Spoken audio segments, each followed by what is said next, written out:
Hi everyone, my name is JRampetsreiter, and I wanted to share a little bit about my experience with the StrengthsQuest program. Upon my completion of the StrengthsFinder assessment, I was able to identify my top 5 themes of talent. These talents have given me an insight into who I am as a person and how I can use my talents to throughout my school, work, and personal life to maximize my potential. According to the StrengthsFinder assessment, my top theme of talent is responsibility. The type of people who tend to fall into this category are those who follow through with what they say or promise to do. They love commitment. Dependability is absolutely key. These are people who want others to be able to rely on them to complete a task and do the task the right way. Quality is top priority for people who are responsible. They know that they don't always have to finish first. They don't like to rush. They're very detail-oriented. They want to produce the best results and will put 110% effort into each and every task. The following action plan provides a list of ways for me to utilize my responsibility strength in my school, work, and personal life. The first point is to always check my schedule prior to making new commitments. So let's say that a friend asks me to go for dinner one night, and I check my schedule and I see that I have a designated time set aside for studying. Especially now that I have accelerated courses, it's very important for me to stay on top of my studying.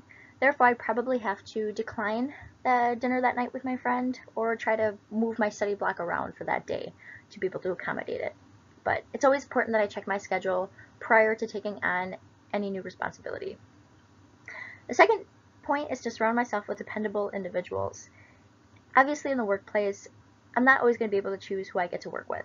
However, if I can, it's nice to be able to surround myself with coworkers who have the similar goals, who share the same mindset, so that they can motivate me and help me to stay on track. The third point is to be selective when accepting certain responsibilities. I have to learn that it's okay to just say no. Let's say that a boss approaches me one day and they ask me to work on a particular project. However, I already have a long list of tasks that I have to complete for that day.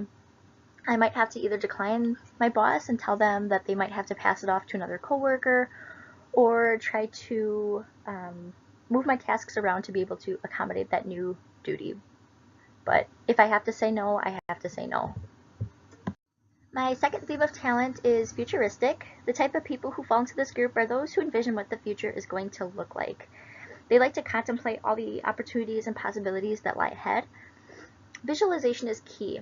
And visualization is when you have a particular goal, let's say crossing the stage at graduation.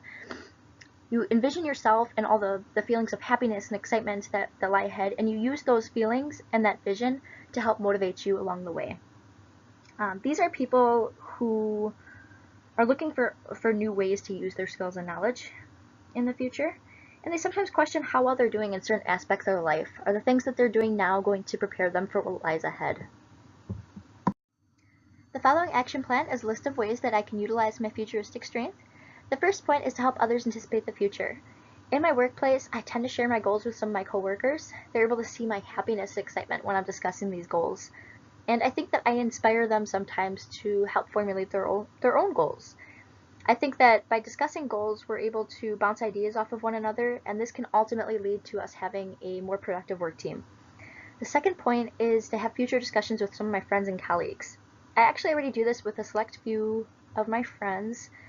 Some of us are able to have a really in-depth conversation about our future, and we're able to get a whole new take on the world and life in general. But this is very important because we can bounce ideas off of one another, and maybe even, discover new goals that we never thought about before. The third point then is to write down goals or ideas I have for the future. Throughout my school career, my teachers have always told me by writing goals down, students are more likely to follow through with them. I do agree with this. Sometimes what I'll do is I'll write a note down, put it by my bedside table, and when I get up the next day, that's one of the first things I see. And I know that whatever I do that day has to build up to accomplishing that task. So I'm able to think about what steps I can take to completing my mission. My third theme of talent is input. The type of people who fall into this category are those who always seek to know more. They have a strong craving for knowledge. Information is key. These people like to collect books, memorabilia, newspaper articles, just so that they can gain a deeper understanding of the world. This is also very beneficial anytime you run into a professional, because that professional might know way more than you do, but if you understand a few technical terms, you might be able to relate with that person and have a more in-depth conversation. The following action plan provides a list of ways that I can utilize my input strength. The first point is to take time out to read books that interest me. The other day at Barnes & Noble, I was walking down the aisle and I saw this book, TED Talks. I really enjoy watching TED Talks videos on YouTube. I think they're very inspiring, very motivational, and I think that by reading books, especially as they pertain to the workplace, you're able to become a better communicator, a better worker, and a better leader. That's only going to benefit you in the end. The second point is to intentionally increase my vocabulary. I think that one can never really have enough words in their vocabulary block. And by learning new words, I'm able to relate to professionals more and have better conversations with them. Let's say there's a word in my lecture that I don't understand. I like to write that word down and then look it up later, and then commit that word to memory so that I can use it in a conversation down the road. This third point is to understand that I can never have enough knowledge. I should always be seeking more knowledge. This is only going to benefit me all around, school, work, and personal life. You can never know too much. I'm never going to know everything. And the more I know, the more that I can maximize my potential. My fourth theme of talent is learner. The type of people who fall into this category are those who have a very strong willingness to learn and increase their capabilities. Discovery is key. These are people who are always seeking to step outside the box and test their mental endurance and agility. They like to expand their horizons. One of the quotes that I really enjoyed, I believe this was introduced to us in our orientation prior to the start of this course. It's a quote by Brian Herbert. He says, "The capacity to learn is a gift. The ability to learn is a skill. The willingness to learn is a choice." The following action plan provides a list of ways that I can utilize my learner strength. The first point is determine which learning strategy is best for me and use it. When I'm in the workplace, anytime my boss is going through a new responsibility with me, typically I like to listen to what they're saying, commit that information to memory, and then do it right then and there. I learn best by doing things hands-on. The second point is to honor my desire to learn. Anytime I'm in the classroom and there's something that I don't understand or that I want to know more about, I shouldn't be guilty about raising my hand and asking questions. I should just ask those questions to help me gain more of an understanding on that particular topic. And then later, if I'm still interested, go and research that topic even further. I should never crush that flame. Just keep seeking to know more knowledge. And then the third point is to just roll with the changes. Obviously, change is inevitable. It's always going to be there no matter what. And I'm always going to have to learn more in order to be able to adapt to the ever-changing world. My fifth sense of talent is belief. The type of people that fall into this category are those who have strong values and a defined sense of purpose in their lives. They like to think that they're part of something bigger or better than themselves. Passion is key for these people. They use their moral compass to help guide them in the direction of achieving their ultimate mission. The following action plan is a list of things that I can do to utilize my belief strength. The first point is to actively seek roles that give voice to my values. For example, something that I really value is being outdoors and enjoying all that God has to offer in his beautiful natural world. I think that the best way to give voice to this value is to join the Outdoor Recreational Club at WLC. I can be a part of a group of people that are just as passionate about that value.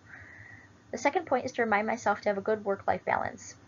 Obviously, I understand the importance of working hard, and it is definitely okay to work overtime hours here and there. However, down the road, if my child has a football game that they really want me to attend, I want to be able to accommodate that because I know that I'm not always going to be able to get those precious moments in life. So I try to remind myself to work to live, not live to work. That's my motto.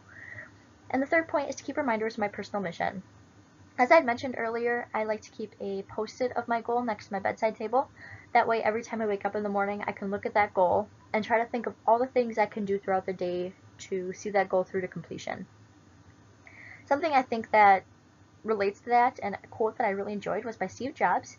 He said, "If today were the last day of my life, would I want to do what I'm about to do today?"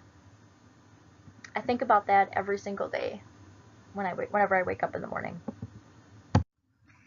After participating in the StrengthsFinder assessment, I was able to recognize the specific set of strengths that make me unique, and I am looking forward to using these throughout my academic journey here at WLC and my future career. Before I conclude this presentation, I'd like to leave all of you with a quote by Billy Cox. He says that identifying and utilizing your God-given talent is your greatest chance of success in life. Our set of strengths is the key to unlocking the door of endless possibility, and I am looking forward to using these strengths to maximizing my full potential and ultimately achieving my life mission.